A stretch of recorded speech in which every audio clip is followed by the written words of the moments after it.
আমরা যে দেশে বসবাস করি এটার নাম বাংলাদেশ, জোয়ার বাটার দেশ। সকালবেলা একরকম তো বিকালবেলা আর এক রকম।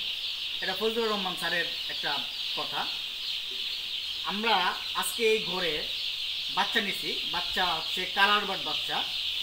প্রত্যেকটা বাচ্চার দাম হচ্ছে 43 টাকা। 3000 বাচ্চা নিছি, সেই অনুযায়ী বাচ্চার দাম আসে 1,29,000 টাকা। এই যে বাচ্চা, এই বাচ্চার ওজন হবে সর্বোচ্চ 35 থেকে 40 গ্রাম, এর বেশি হবে না।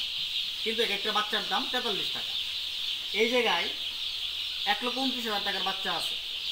শুধু বাচ্চার দামে এত, খাবার এবং ওষুধের দাম ভিন্ন, তাও বাচ্চা পাওয়া যায় না। দেখা যাক আমরা এটার মধ্যে কীরকম ব্যবসা করতে পারি। এই যে এই গড়টা তো 3000 বাচ্চার গড়, এই জায়গায় 3000 বাচ্চা নেওয়া যায়। আমাদের আরও ফার্ম আছে, মানে হচ্ছে খামার আছে, তার মধ্যে এটা একটা খামার। আমরা এই ব্যবসার সাথে অনেক দিন ধরে জড়িত, আমরা অনেক দিন ধরে করতেছি। অনেক সময় মাইর খাই, অনেক সময় লাভ হয়। গত ব্যবসার মধ্যে বাচ্চা ছোট বড় হয়ে যাওয়ার কারণে আমরা ব্যবসা করতে পারি নাই, 10 টাকা লস হয়েছে। আমাদের নিজেদের এই ব্যর্থতা ছিল ওই ব্যবসার মধ্যে। এখন দেখা যাক, আজকে আমরা এই বাচ্চা নিয়েছি, আজকে হচ্ছে 12 তারিখ। দেখা যাক আমরা কী ব্যবসা করতে পারি। সবাইকে ধন্যবাদ।